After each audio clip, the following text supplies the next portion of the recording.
करके मैंने इसे रन कराया, मेरे पास नहीं चल रहा था, मैंने इसकी पोर्ट चेंज करी है, ठीक है 84, एंड दूसरी जो है वो 4433 करी और इसकी जो है वो 3306 से 3308 करी है। अच्छा ये चेंज कहाँ होती है, कॉन्फ़िग में जाके ऊपर वाले में मैं जब जाती हूँ तो यहाँ पर ये पोर्ट होती है आपके पास लिसन पे 80 थी, मैंने इसे क्या कर दिया 84, क्योंकि अगर पुरानी पोर्ट किसी उसमें यूज हुई होती तो वो नहीं चलेगा, ठीक है।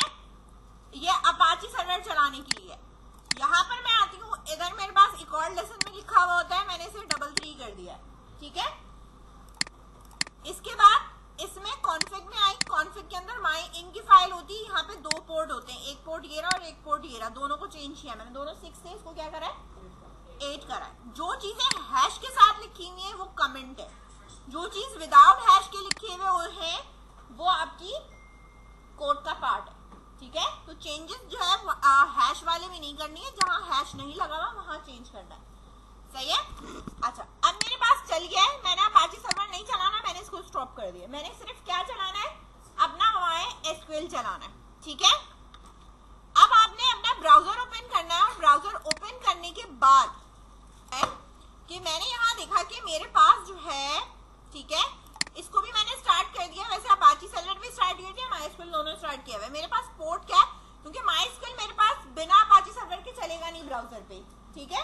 तो मैंने इस्तेमाल करना है, तो मेरे पास 84 पोर्ट है, तो मैं यहाँ लिखूंगी लोकल होस्ट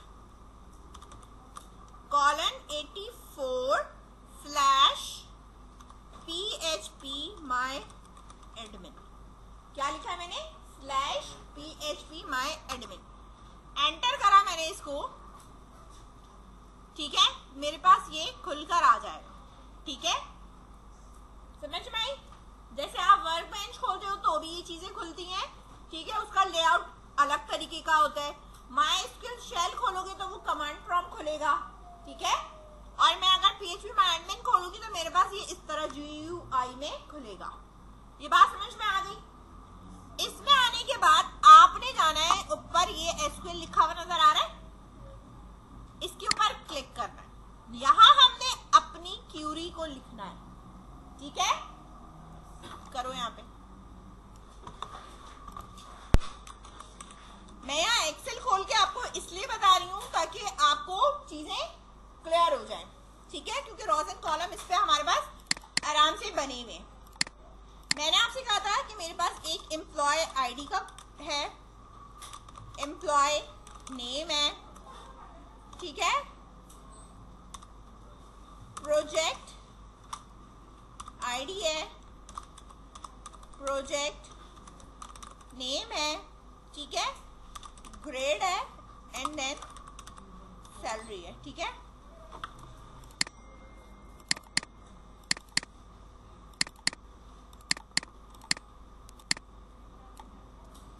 मैंने इसे बोल्ड करा है, ठीक है, क्या नहीं वो अलग अलग है, 1 minute, cut date then salary,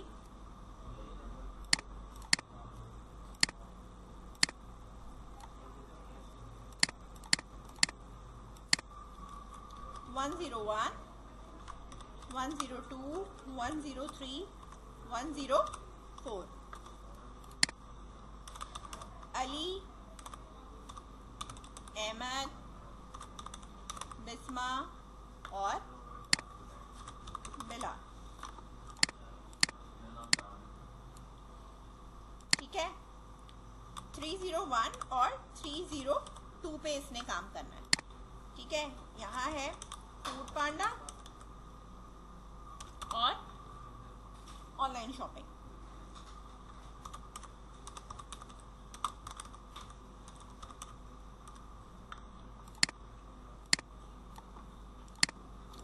फिर इधर आ जाओ, अहमद का हमारे पास सिर्फ ऑनलाइन शॉपिंग है 302, और यहाँ से मेरे पास ऑनलाइन शॉपिंग, ठीक है। अभी मैं ग्रेड बता रही हूँ इसका। अब ये हमारे पास आ रहा है 301 और 303, हाँ अभी ये सिर्फ डाटा कलेक्ट हुआ है, ठीक है। यहाँ पर अब कॉमा लगा के मैंने यहाँ लिखा है दराज ऐप, इसी तरह 303 है, और इसके ऊपर मेरे पास यहाँ पे क्या है, दराज एफ। ठीक है, इसकी ग्रेड ए है, इसकी ग्रेड बी है, इसकी भी ग्रेड बी है, और इसकी ग्रेड सी है।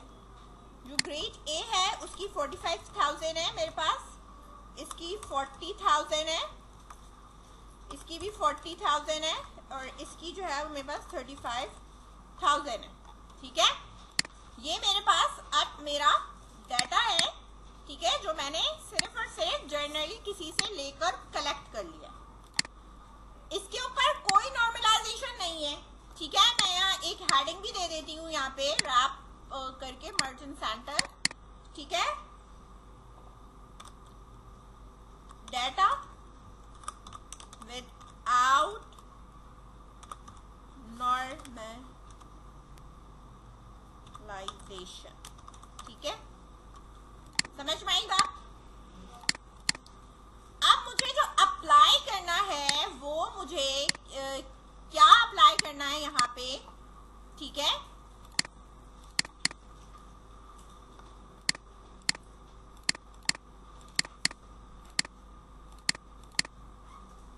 मेरे पास है फर्स्ट नॉर्मलाइजेशन, जिसे मैं कहूंगी ब्रैकेट के अंदर।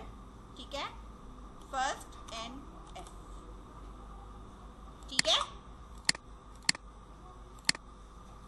समझ में आई बात? एफ आई,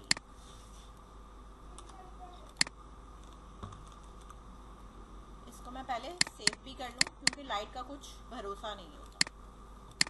ठीक है,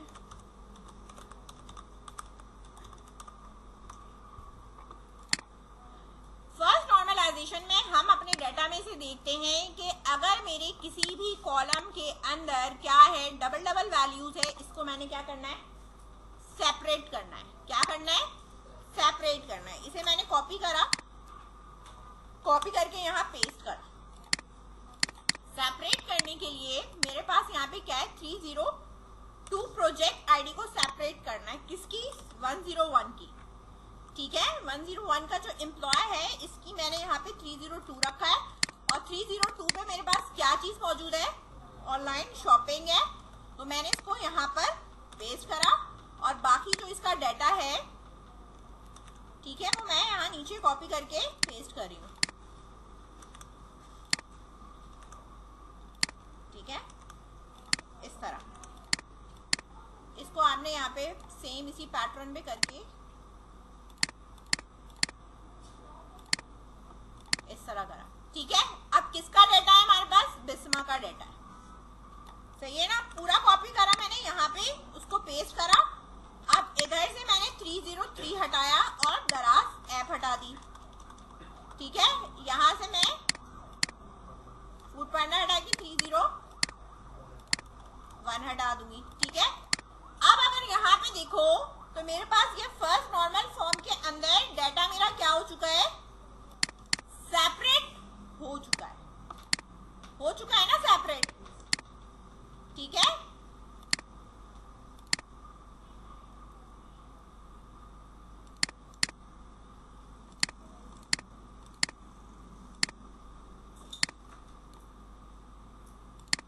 अच्छा, सेपरेट होने के बाद अगर आप यहाँ पे देखो तो मेरे पास कौन सी चीज डबल डुप्लीकेट हो रही है, एक ये वाली हो रही है, ये। ठीक है, दूसरा कौन डुप्लीकेट हो रहा है, बिस्मा का रिकॉर्ड।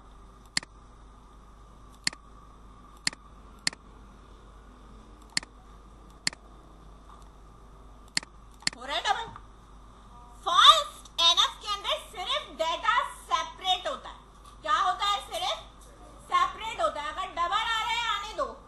ठीक है, ये फर्स्ट नॉर्मलाइजेशन फॉर्म है। सेकंड नॉर्मलाइजेशन फॉर्म के अंदर मुझे हर टेबल के अंदर डुप्लीकेशन खत्म करनी होती है।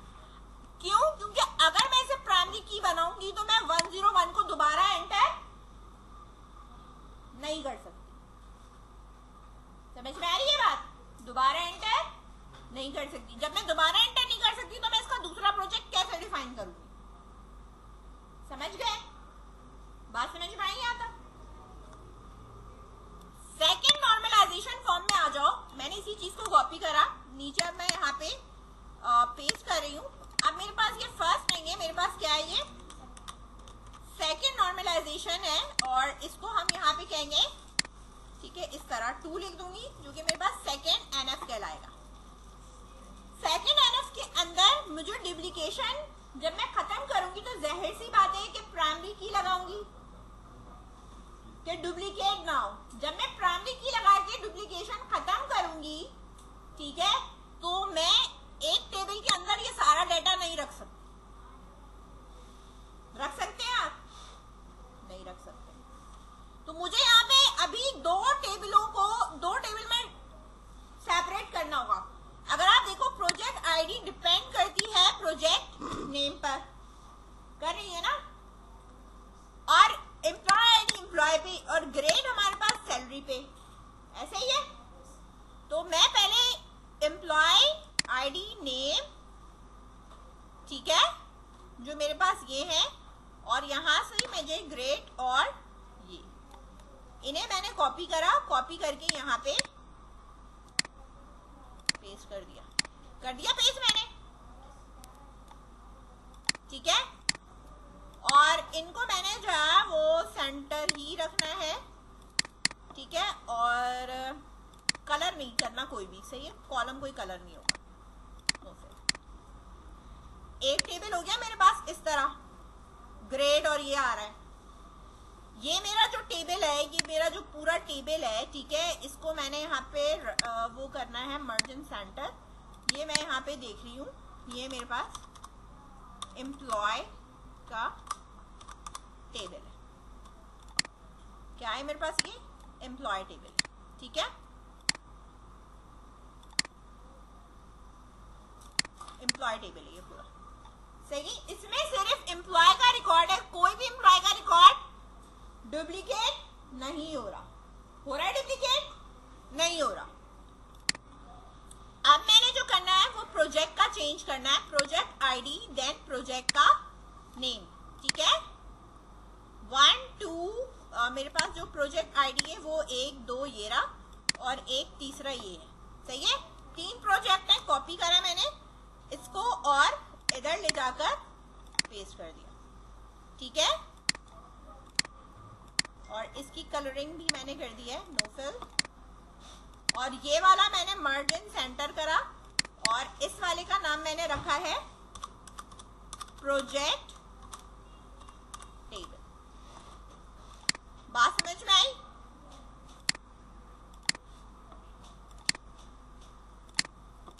ये मेरे पास प्रोजेक्ट टेबल है। सेकेंड एनएफ में मैंने दोनों टेबल को सेपरेट करा, ठीक है, सेपरेट कर दिया। Project ID then project name अलग है, employee ID then employee name अलग है। अभी ग्रेड और सैलरी अलग नहीं करी है, ये मैं बाद में करूंगी, ठीक है। अब मैंने ये प्रोजेक्ट अलग कर दिया, उसको मैंने अलग कर दिया। चाहूं तो मैं ग्रेड और सैलरी को भी अलग कर सकती हूँ। 3 टेबल बन जाएंगे मेरे पास। क्या बन जाएंगे? 3 टेबल बनेंगे, ठीक है। अच्छा, अब मैं अगर इसको यहाँ से कट कर कर थोड़ा सा आगे ले जाकर पेस्ट कर दूं, ठीक है, इधर देखो, तो मेरे पास एक तो ये वाला डाटा जो है वो, 1 मिनट, ये हो जाएगा मेरे पास, सी उधर चला जाएगा, और ये मेरे पास कॉपी सेल था, इसको मैंने यहाँ से कर दिया डिलीट, ठीक है। और मैंने एक डी भी रख दिया है, और यहाँ पे मैंने कह दिया है कि इसकी जो है वो 30,000 है, मतलब इससे नीचे हमारे पास कुछ नहीं। और ये मेरे पास जो टेबल बना है मर्ज इन सेंटर, ठीक है, और यहाँ पर ये मेरे पास क्या है, सैलरी टेबल बना दिया। सब मैंने तीनों टेबल जो डिपेंड करते थे जिसके ऊपर, उन सबको मैंने सेपरेट कर दिया सेकेंड एनएफ के अंदर। सेपरेशन से मेरे पास हुआ क्या कि मेरे पास ये प्राइमरी की बन जाएगी। क्या चीज प्राइमरी की बन रही है? ये पीके का मतलब होता है प्राइमरी की, ठीक है, ये मेरे पास क्या है, प्राइमरी की है ये, ठीक है। ये वाला कॉलम कौन सा है मेरे पास, प्राइमरी की का कॉलम है, ठीक है। इसी तरह यही प्राइमरी की मेरे पास इसमें भी है ये, और इसी तरह प्राइमरी की ये भी है मेरे पास। अब होगा क्या कि ये कभी भी किसी भी टेबल के साथ क्या नहीं हो रहे, क्या नहीं होंगे, बताओ, रिपीट नहीं होंगे। किसी भी टेबल का कोई भी कॉलम आपस में रिपीट नहीं होगा, यानी ग्रेड ए दोबारा नहीं लिख सकती, क्योंकि मैंने उस कॉलम को प्राइमरी की बना दिया, सही है। अब रहा सवाल ये कि मैंने सेकंड एनएफ के अंदर तो मैंने ये काम कर दिया, प्राइमरी की बना दिया, इन लोगों को सेपरेट कर दिया, जो जो टेबल जिस पे डिपेंड करती थी, टेबल तो सेपरेट हो गए। अब इन टेबल को देखते हुए मुझे क्या पता कौन सा एम्प्लॉय किस प्रोजेक्ट पे काम कर रहा है और किस एम्प्लॉय का ग्रेड कौन सा है, समझ में आई बात। ये हम कब सेट करेंगे, थर्ड एनएफ में। यानी अब आती है आपके पास रिलेशनल डेटाबेस मैनेजमेंट, ठीक है, जिसे हम कहते हैं RDBMS। अब रिलेशनल का मतलब है कि ये आपस में किस तरह रिलेट कराऊं, इनको आपस में मैं किस तरह रिलेट कराऊं, ठीक है। अब जो यहाँ रिलेशन बनेगा वो कौन सा बनेगा, रिलेशन की भी टाइप है, 1 to 1, 1 to many, ठीक है, many to 1 और many to many। ये भी 4 तरह की रिलेशनशिप बनती है। अब किस पे क्या बनानी है और कैसे बनानी है ये आपको देखना है, ठीक है। ज्यादातर जो यूज होती हैं वो आपकी 1 to 1 यूज होती हैं या फिर many to many यूज होती हैं, ठीक है, या 1 to many भी यूज हो जाती है। एक एम्प्लॉय अगर मल्टीपल प्रोजेक्ट कर सकता है तो दोनों के बीच में क्या रिलेशनशिप है, एम्प्लॉय एक, प्रोजेक्ट मल्टीपल, यानी 1 to many का रिलेशन है, समझ में आई बात। अगर एक स्टूडेंट एक कोर्स पढ़ सकता है दूसरा नहीं पढ़ सकता, मतलब 1 to 1 का रिलेशन है टेबल के बीच में, समझ गए, सही है। और इसके बाद आप आगे आ जाओ फर्दर, मैनी टू मैनी का मतलब है कि मैनी स्टूडेंट्स मैनी जो है वो कोर्सेज में इनरोल हो सकते हैं, ठीक है, इस तरीके से हो सकता है। यहां तक कोई कंफ्यूजन, सेकेंड एनएफ में कोई कंफ्यूजन है, बता रही हूं मैं। हमारे पास होती है, हम इसको रिलेशनशिप जो हमारे पास टाइप्स होती है वो हम इस तरह लिखते हैं, 1 to 1, ठीक है, एक टाइम नहीं है ये टाइम देना शुरू कर रहा है, ठीक है, इसको मैं वर्ड में लिख देती हूँ, 1 to 1, सही है, 1 to 1 होंगे मेरे पास, ठीक है। इसके बाद आ जाओ, मेरे पास हो जाएगा 1 to many, सही है। इसी तरीके से आप आ जाओ many to 1,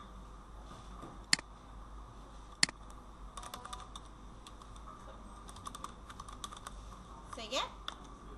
और इसके बाद हमारे पास होता है many to many,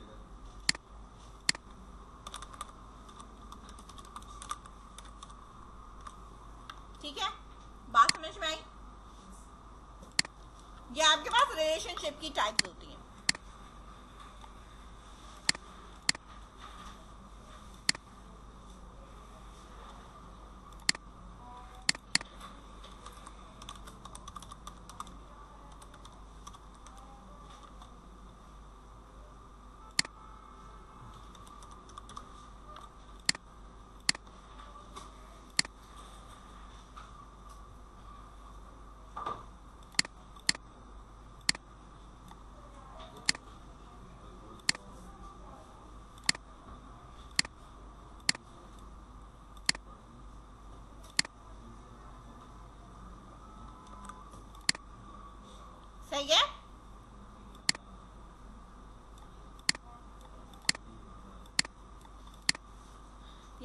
confusion?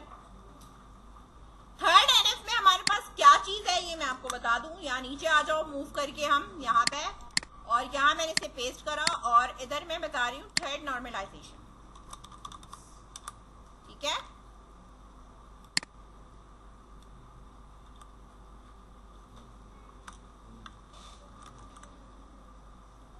Third normalisation में टेबल हमारे पास ऐसे ही रहेंगे।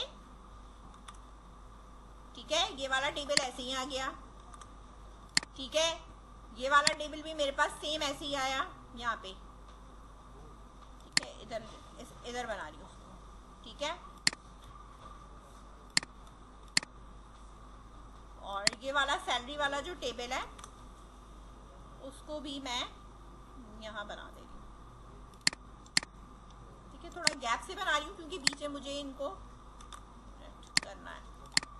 ठीक है, सही है। इन दोनों को मुझे कनेक्ट करना है, इन दोनों को टेबल को मुझे क्या करना है, आपस में कनेक्ट करना है। क्या करना है मुझे? कनेक्ट करना है। कनेक्ट करने के लिए बीच में आप टेबल भी बना सकते हैं। ठीक है, यहाँ पे, या फिर यहाँ पे कोई कॉलम भी ऐड कर सकते हैं। ठीक है, जो कि हमारे पास फॉरेन की कहलाती है। मैं बीच में एक टेबल ऐड कर रही हूँ। मैं क्या ऐड कर रही हूँ? टेबल। मैंने कहा कि मुझे एक एम्प्लॉय आईडी चाहिए, और दूसरे उसमें मुझे जो है वो उसका ग्रेड चाहिए। सही है, क्या चाहिए? एम्प्लॉय आईडी चाहिए, और क्या चाहिए मुझे? ग्रेड चाहिए। ठीक है, मैंने कहा 101 का जो एम्प्लॉय था, ऊपर डेटा के हिसाब से उसका ग्रेड क्या था? A। 102 का क्या ग्रेड था? B। 103 एम्प्लॉय का ग्रेड क्या था? B। 104 एम्प्लॉय का ग्रेड क्या था? C। ठीक है, गलत ना बताएं। सही है, ये मेरे पास जो टेबल बना है वो किसको लिंक करके बना है? इन दोनों टेबल को आपस में ज्वाइन करके बनाया मैंने। एम्प्लॉय आईडी उठकर यहां आ रही है। ठीक है, मैं अब इंसर्ट में जाके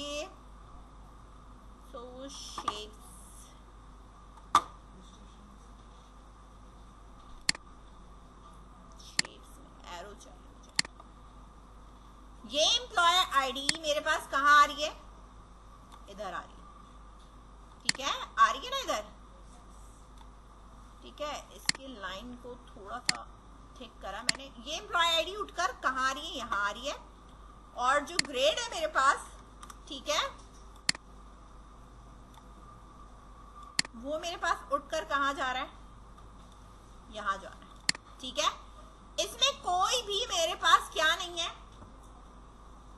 प्राइमरी की नहीं है, फॉरेन की है। फॉरेन की का मतलब है किसी टेबल की प्राइमरी की किसी और टेबल में जब वो इस्तेमाल करूंगी तो वो क्या हो जाएगी? फॉरेन की। ठीक है, तो ये भी किसी की प्राइमरी की, और यहां पर वो क्या है? फॉरेन की। इस टेबल की जो अपनी आईडी होगी वो सिंपल आईडी होगी। ठीक है, अब वो आईडी आपके पास चल कैसे रही होगी ये मैं आपको बताऊं। ठीक है,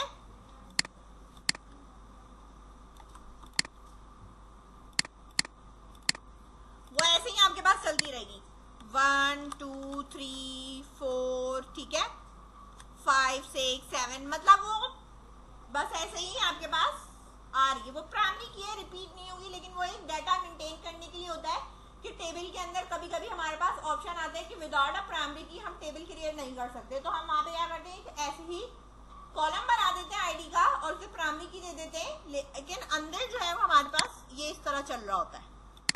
ठीक है, मतलब ये समझ लो एक तरह का सीरियल नंबर होता है उसमें। ठीक है, इसका टेबल के डाटा से कोई लिंक नहीं होता। ठीक है, यहाँ पे इन दोनों टेबल को तो मैंने कनेक्ट कर दिया। अब बारी है इसके और इस टेबल को कनेक्ट करने की बारी। तो जैसे मैंने यहाँ पर बनाया है ना ये टेबल, ठीक इसी तरीके से मैंने वो टेबल यहाँ पे भी बनाना है। एम्प्लॉय आईडी की जगह वही रहेगी, यहाँ आ जाएगा प्रोजेक्ट आईडी। ठीक है, 101 पे जो प्रोजेक्ट आईडी है वो मेरे पास क्या है? क्या प्रोजेक्ट आईडी बताओ क्या है? 101 के ऊपर यहां आ जाओ, 301 और 302। तो मैं यहाँ 101 पे 301 है, ये दोबारा रिपीट कर जाएगा क्योंकि ये फॉरेन की है, प्राइमरी की नहीं है। 101 पे दूसरा प्रोजेक्ट क्या है? 302। ठीक है, इसके बाद आ जाओ, हमारे पास क्या है? ये सिर्फ एक प्रोजेक्ट कर रहा है, एक प्रोजेक्ट कर रहा है ना। इसका प्रोजेक्ट आईडी क्या है? 102 का 302। इसके बाद है 103, 301। ठीक है, और इसी तरीके से हमारे पास क्या है? ये तो 5 हो जाएगा, और ये था 303। ठीक है, और इसी तरीके से हमारे पास 104 और इसका 303 था, यही था ना? चेक कर लेते हैं। 304 पे 303 है, और 3 पे 31 और 3 है। ठीक है, 31 और 3 ये रहा। आई बात समझ में? अब ये वाला जो ये जो आईडी है, ठीक है, वो अगेन मेरे पास यहां से उठकर कहां आ रही है? यहां आ रही है। ठीक है, ये फॉरेन की है मेरे पास। और इसी तरीके से ये वाली जो हमारे पास आईडी है, वो हमारे पास यहां से उठकर कहां जा रही है? किस टेबल में जा रही है? इस टेबल में जा रही है। ये फॉरेन कीज है हमारी, ये आपस में कनेक्ट हुए टेबल। अब जो डेटाबेस में टेबल बनेंगे, वो कितने टेबल बनेंगे? 1 2 3 4 5। कितने टेबल बनेंगे? 5। इनको बनाने का फायदा क्या है? अब मेरी बात गौर से सुनो। अगर मैं इसी तरह रहने देती तो क्या हो जाता? होते रहते डबल। ठीक है, लेकिन नहीं, सेपरेट हमने इसलिए किया है क्योंकि ये अब वेल फॉर्म में है मेरे पास। कोई एम्प्लॉय ऐड करना हुआ, ऐड कर दिया, अभी उसको कोई प्रोजेक्ट असाइन नहीं किया, ऐड हो गया वो। ठीक है, लेकिन अगर मैं ऊपर करती तो मुझे उसे प्रोजेक्ट के जगह पे एम्प्टी डेटा आ रहा होता। और अगर आपने वैलिडेशन लगाए हुए हैं कि फॉर्म एम्प्टी फिल नहीं होगा, तो आपको लाजमी तौर पे एम्प्लॉय के साथ उसको प्रोजेक्ट भी देना पड़ता, जो कि लॉजिकली ऐसा हो नहीं सकता। ठीक है, जब आप कोई एम्प्लॉय हायर करते तो फौरन ही उसे प्रोजेक्ट हैंडओवर नहीं करते। सही है, वही बता रही। सही है, अब मैंने यहाँ पर इसको सेपरेट करा, एम्प्लॉय हायर हुआ, एम्प्लॉय के टेबल में उसका डेटा चला गया। जब उसे प्रोजेक्ट असाइन करूंगी तो इस टेबल के अंदर डेटा डालूंगी। सही है, अदरवाइज नहीं डालूंगी मैं। प्रोजेक्ट के टेबल में नया प्रोजेक्ट आया तो मैंने यहाँ पे सिर्फ और सिर्फ ऐड करा।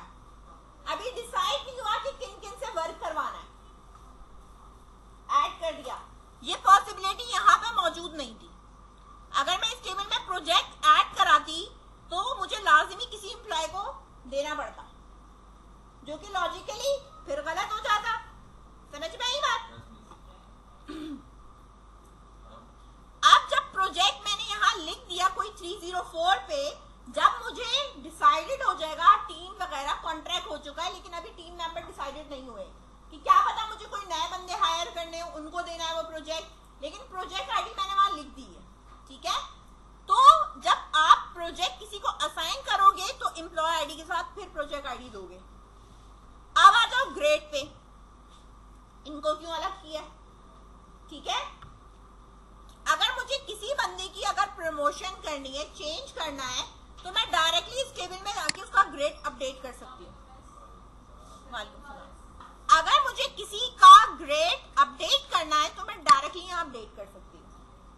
ठीक है, और इसका बेनिफिट एक ये है कि अगर इस टेबल में मैं आती हूँ और मैं कहती हूँ आपसे कि ग्रेड बी के जितने भी एम्प्लॉयज हैं उनकी सैलरी इंक्रीज कर चुकी है, 40 से 42 कर दी है मैंने, या 40 कर दी है, तो मुझे मल्टीपल कॉलम्स के अंदर इनके डाटा अपडेट करना पड़ता है ना। लेकिन अगर मैंने यहाँ करा है तो मैं सिर्फ एक कॉलम के अंदर जाकर चेंज करूंगी, बाकी सबकी सैलरी खुद ही अपडेट हो जाएगी। ऐसे ही है ना भाई। अगर मैं ये कह दूं कि अब ग्रेड ए वाला इसको मैं 50,000 दे रही हूँ, इसको मैं कह रही हूँ कि मैंने अब 45,000 देना है, ठीक है। तो जो जो ग्रेड ए और बी के एम्प्लॉय होंगे उनका डाटा खुद ही अपडेट हो गया, वो 500, 600, 1000 हो। सही है, बात समझ रहे हैं। और अगर एक ही टेबल में होता है तो मुझे 500, 600 रॉ जाके अपडेट करनी पड़ती। समझ में आई बात। तो अब जो मेरे पास टेबल का फॉर्म बना है वो प्रॉपर नॉर्मलाइज होकर बना है, ठीक है। समझ में आई बात। अब ये टेबल मुझे डेटाबेस में बनाना है। समझ में आई बात। अब एम्प्लॉय के अंदर मैंने ज्यादा कॉलम इसलिए नहीं रखे क्योंकि समझाना था, वरना एम्प्लॉय के आप यहाँ पे उसकी वो लेते हो, क्या कहते हैं, ईमेल एड्रेस, सेल नंबर, ये लाजमी हम ले लेते हैं। हाँ बोलो। ग्रेड चेंज नहीं करा है मैंने, सिर्फ सैलरी चेंज करी है। नहीं, ग्रेड वही है, सैलरी अपडेट हो चुकी है। हाँ, तो जो ग्रेड ए का था उसकी सैलरी 50 हो गई, जो बी का था उसकी 45 हो गई, तो वो हर एम्प्लॉय की हुई है। नहीं, वो कहीं कुछ चेंज नहीं होगा क्योंकि उसका जो ग्रेड होगा उसकी अपडेट हो चुकी है सैलरी, ठीक है। यहाँ तो कोई कंफ्यूजन है तो पूछ लो। डेटा टाइप को मैं बता रही हूँ कि मैंने जो यहाँ पे कॉलम्स बताए इसके अंदर जो डाटा है वो किस तरह का डाटा है। न्यूमेरिक है, अल्फाबेट है, ठीक है, पॉइंट वैल्यूज में है, ठीक है, कोई पिक्चर है, कोई डेट है, कोई टाइम है, वो किस तरह का डाटा है। तो वो डाटा की टाइप क्या है।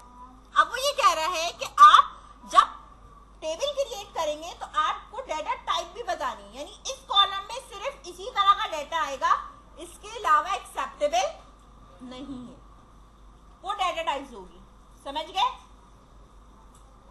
क्लियर है। पहला काम मैंने आपसे कहा था कि इसको खोलने के बाद आपने एसक्यूएल पे क्लिक करना है। यहां पर क्लिक करने के बाद आपके पास सबसे पहला काम होना चाहिए, हमें डेटाबेस बनाना है। क्या करना है, मुझे डेटाबेस बनाना है। डेटाबेस बनाने के लिए मैंने यहाँ पे लिखना है क्रिएट कमांड, जो हम लिखते हैं डेटाबेस, ठीक है, और डेटाबेस का नाम, ठीक है। मेरे पास अभी जो है वो किसी एम्प्लॉय का है, तो मैं यहाँ पे कह दे रही हूँ ABC, ठीक है, सॉफ्टवेयर हाउस। शॉर्ट लिख सकते हो तो यहाँ पे आप, ठीक है, ABC कंपनी के, मैंने इस तरह भी लिख सकती, कुछ भी लिख दें आप, ठीक है, कोई भी कंपनी का नाम, कुछ भी आप यहाँ पे लिख सकते हैं, ऑर्गेनाइजेशन का नाम। कमांड मैंने ये लगा दी। इसको लगाने के बाद मैंने एग्जीक्यूट करना है, तो उसको सिलेक्ट करने की जरूरत नहीं है, नीचे यहाँ पे लिखा हुआ है गो, लिखा हुआ है गो। इसको मैंने गो करा, इसने मुझे यहाँ पर कहा डेटाबेस क्रिएटेड, जो मैंने ये कमांड लिखी थी MySQL return an empty result set, यानी टिक लग के आया है। और यहाँ पर आप देखोगे तो ABC कंपनी के नाम से हो गई है क्रिएट, हो गई है ना क्रिएट। यहाँ पे मैं दोबारा एसक्यूएल पे आती हूँ, ठीक है, दोबारा एसक्यूएल पे आई मैंने कहा मुझे क्या करना है, यूज करना है डेटाबेस ना। तो मेरे पास डेटाबेस का नाम क्या है, ABC_, ठीक है। अब मैंने कहा यूज करना है ABC कंपनी, तो मैं यहाँ पे इसको गो कर सकती हूँ, तो वो कहेगा कि ठीक है, शो अ क्यूरी बॉक्स। अब क्यूरी बॉक्स मुझे वापस शो करा देगा। कंपनी यूज करने के बाद मैंने यहाँ पे जो भी कमांड लिखनी है मैं नीचे लिख सकती हूँ, ठीक है, वो पर्टिकुलर उसी डेटाबेस के अंदर जाएगा। समझ रहे हो। मैंने कहा मुझे इसके अंदर टेबल क्रिएट करना है। अब कौन सा टेबल मैं पहले क्रिएट करूंगी ये चीज मैटर करती है। मैं पहले ये वाले टेबल नहीं क्रिएट कर सकती, क्यों, एम्प्लॉय आईडी कहां से लिखूंगी, लिंक कैसे करूंगी, ठीक है। तो मैं पहले ये वाले टेबल लिखूंगी जो किसी से कनेक्ट नहीं है, यानी जिसके अंदर कहीं से डेटा नहीं आ रहा, सबसे पहले वो टेबल क्रिएट हो। ठीक है, तो मैं यहां पर काम ये कर रही हूं, मैंने लिखा क्रिएट टेबल, टेबल का नाम है एम्प्लॉय टेबल। इसके बाद आपने राउंड ब्रैकेट लगा के टर्मिनेटर लगाना होता है। ठीक है, और इस राउंड ब्रैकेट के अंदर जो भी काम होगा वो इस राउंड ब्रैकेट के अंदर होगा। समझ में आ रही है बात? राउंड ब्रैकेट से बाहर नहीं करना। अब मैंने कहा कि मुझे इसके अंदर जो कॉलम्स है मेरे पास, वो कितने कॉलम्स है? अभी यहाँ पे 2 है, एम्प्लॉय आईडी और एम्प्लॉय नेम। मैंने यहाँ लिखा इंटीजर, इसलिए लिख रही हूँ क्योंकि वो न्यूमेरिक डेटा है। ठीक है, इंटीजर एम्प्लॉय आईडी। ठीक है, इंटीजर है ना, तो मैं यहाँ पे लिखूंगी एम्प्लॉय आईडी, कॉलम का नाम है, आगे मैंने डिफाइन कर दिया ये इंटीजर है। ठीक है, वैसे वेरिएबल लेते तो इंटीजर उस तरह लेते हो ना, अब यहाँ पर उलट है, पहले कॉलम का नाम आएगा फिर डाटा टाइप आएगी। ठीक है, वरना नॉर्मली आप जब वेरिएबल लेते थे तो आप इसी तरह लेते हो ना, वेरिएबल एबीसी करके। ठीक है, स्ट्रिंग वगैरह करके जो लेना है, लेकिन यहाँ आपने लेना है पहले कॉलम का नाम बताया कि मेरे पास कॉलम का नाम है एम्प्लॉय आईडी, डेटा टाइप इसकी इंटीजर है। ठीक है, इसको मैं प्राइमरी की बनाऊंगी, प्राइमरी की। ठीक है, प्राइमरी की बनानी है, समझ गए? इसका मतलब है कि ये रिपीट नहीं करेगा। इसके साथ हमारे पास होता है ऑटो इंक्रीमेंट। क्या होता है? ऑटो इंक्रीमेंट, यानी एम्प्लॉय की आईडी मुझे खुद देने की जरूरत नहीं है, मैं डाटा डालती रहूंगी, पीछे आईडी वो खुद एंटर करता रहेगा, 1 2 3 4 5 6 7 सीरीज खुद चलाएगा। ठीक है, टेबल में जब मैं डाटा डालूंगी तो मैं सिर्फ एम्प्लॉय का नेम दूंगी, आईडी ये 1 2 3 खुद ही करता रहेगा। ऑटो इंक्रीमेंट का मतलब ये होता है, समझ गए? कॉमा लगाया। दूसरा है मेरे पास एम्प्लॉय का नेम, ये मेरे पास होता है varchar। varchar कहते हैं वेरिएबल कैरेक्टर, और इसकी लेंथ मैंने रखी है यहाँ पे 50। ठीक है, varchar का मतलब है स्ट्रिंग है, यानी अल्फा न्यूमेरिक, यानी इसमें अल्फा न्यूमेरिक दोनों आ सकते हैं। ठीक है, कॉमा लगा दिया। इसी तरह मैंने कहा एम्प्लॉय की ईमेल आईडी चाहिए मुझे, वो क्या है मेरे पास? वो भी varchar 50 है। सही है, इसके आगे मैं डिफाइन कर सकती हूं नॉट नल। इसका मतलब है कि जब आप डेटा एंटर करोगे तो एम्प्लॉय नेम एम्प्टी नहीं छोड़ना। समझ में आई बात? एम्प्लॉय का नाम लाजमी देना है, ये नॉट नल का मतलब है। समझ में आई बात? और इसी तरीके से नीचे वाले पे भी दे सकते हैं। फिलहाल मैं इतनी रिस्ट्रिक्शन नहीं लगा रही, सिर्फ मैंने यहाँ पे सिंपल अभी ये बता रही हूँ। ईमेल हो गई मेरे पास, एम्प्लॉय की मैंने डेट ऑफ बर्थ ले ली, सिर्फ डेटा टाइप चेंज करने के लिए कि यहाँ पे मैंने डेट रखना है बस। ठीक है, और कुछ ऐड नहीं कराया मैंने। एम्प्लॉय की आईडी, नेम, ईमेल और date of birth. Date of birth में डेटा टाइप चाहे चेंज कराइए मैंने, डेट। सही है, और कोई चीजें नहीं मैंने लिखी है यहाँ पे, सिर्फ मेरे पास टेबल में एम्प्लॉय का 2 कॉलम इंक्रीज किया है, ईमेल और डेट ऑफ बर्थ का। सही है, इसको मैंने यहाँ पे करा गो। अच्छा, अब वो ये कह रहा है कि यूज तो वो करेगा, लेकिन कहीं पे इसको क्रिएट टेबल के अंदर लाइन नंबर 3 में कहीं उसको मसला नजर आ रहा है। 1 मिनट, varchar है, बीच में लगाओ गो।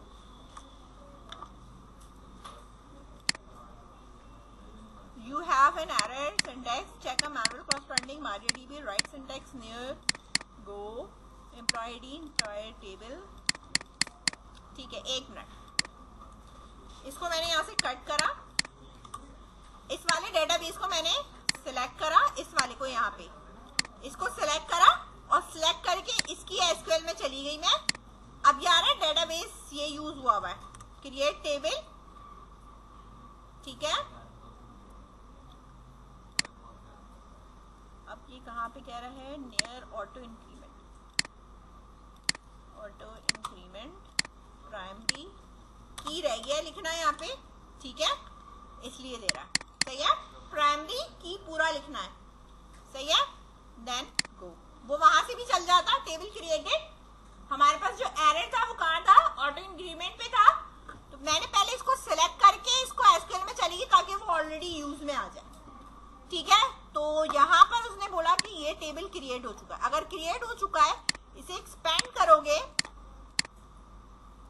ठीक है, तो यहाँ पे ये टेबल आ रहा होगा, आ रहा है, ठीक है। जब मैं इस पे क्लिक करूंगी तो मेरे पास यहाँ पे जो है वो ये कॉलम्स के नाम आ रहे हैं, ठीक है। अच्छा, अब इसकी एसक्यूएल में रहो, एबीसी के अंदर यहाँ मेरे पास एसक्यूएल में एक टेबल तो क्रिएट हो गया, एबीसी को सिलेक्ट करा, एसक्यूएल में आ गई। दूसरा टेबल जो मेरे पास क्रिएट करना है वो मुझे है प्रोजेक्ट का क्रिएट करना है। किसका क्रिएट करना है, क्रिएट टेबल, ठीक है, प्रोजेक्ट टेबल, पहले राउंड ब्रैकेट लगा के टर्मिनेटर लगा के फिर इसको एंटर करना, ठीक है। अब यहां पे मैंने लिखा प्रोजेक्ट आईडी इंटीजर प्राइमरी की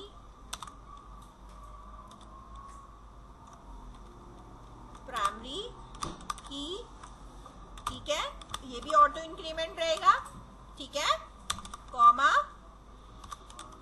प्रोजेक्ट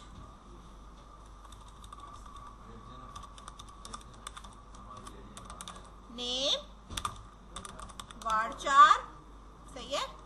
अच्छा, अब मेरी बात गौर से सुनो, यहाँ पे देखो, प्रोजेक्ट की जो आईडी है वो तो मेरे पास ऑटो इंक्रीमेंट होगी, है ना, इंक्रीमेंट, प्रोजेक्ट का नेम है, क्या पता कोई 2 दफा प्रोजेक्ट का नेम ऐड करे, वो तो हो जाएगा, आईडी डिफरेंट होगी उसकी, पॉसिबिलिटी है ना,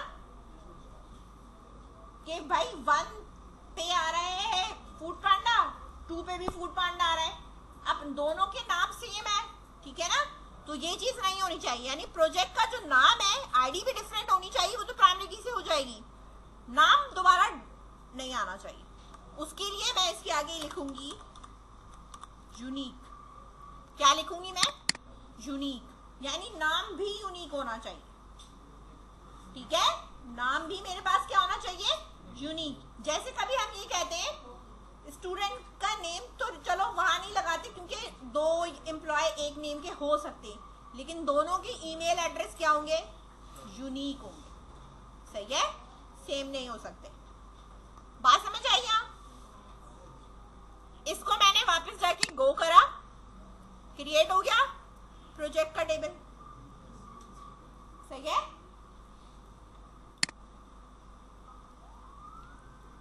अब अगेन मैं एसक्यूएल पे आई, क्रिएट टेबल, ठीक है, और यहां पर आकर मैंने लिखा, मेरे पास है सैलरी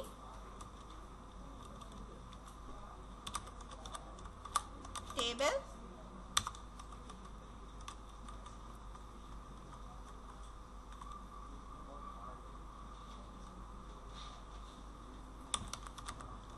सैलरी, इसका नाम मैंने लिखा है सैलरी ग्रेड। अच्छा, जो सैलरी ग्रेड है वो मेरे पास एबीसी में है, वो ऑटो इंक्रीमेंट नहीं हो सकता, एबीसीडी ऑटो इंक्रीमेंट नहीं होता, सिर्फ 1 2 3 ऑटो इंक्रीमेंट होता है।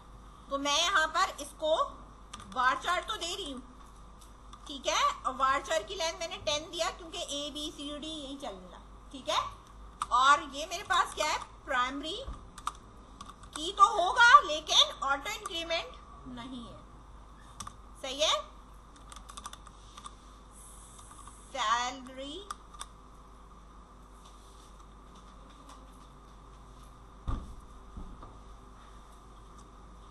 ठीक है, सैलरी कितनी है इसमें मैंने यहाँ बताना है, वो मेरे पास पॉइंट में भी हो सकती है, ठीक है, क्या पता कुछ परसेंटेज के हिसाब से पॉइंट्स में भी हो, ठीक है। तो हम यहाँ पर इधर डेटा टाइप आपके पास आता है, देखो एक तो हमारे पास फ्लोट है, ठीक है, या हम इसकी यूज कर लेते हैं, डबल यूज कर लेते हैं ताकि इसमें ज्यादा पॉइंट वैल्यूज तक या रेंज तक वैल्यू आ सके। ठीक है, ठीक है। पॉइंट के बाद फ्लोट के अंदर 6 तक अलाउ होता है। ठीक है, डबल में जो है वो इस क्या जो है वो आपकी जो है वो ज्यादा 9 और ये इस तरह आगे के डिजिट्स होते हैं हमारे पास। ठीक है, पॉइंट के बाद की वैल्यू है और इसमें कोई रिपीटिशन का है नहीं मेरे पास। ठीक है, क्योंकि प्राइमरी की और ये ग्रेड एंड देन सैलरी है। ठीक है, देन जो हमारा लास्ट कॉलम होता है उसके आगे हमने कॉमा नहीं लगाना होता। ठीक है, इसको मैंने यहाँ पे गो करा, मेरे पास ये वाला टेबल क्रिएट हो चुका। ठीक है, ये बात समझ में आ गई।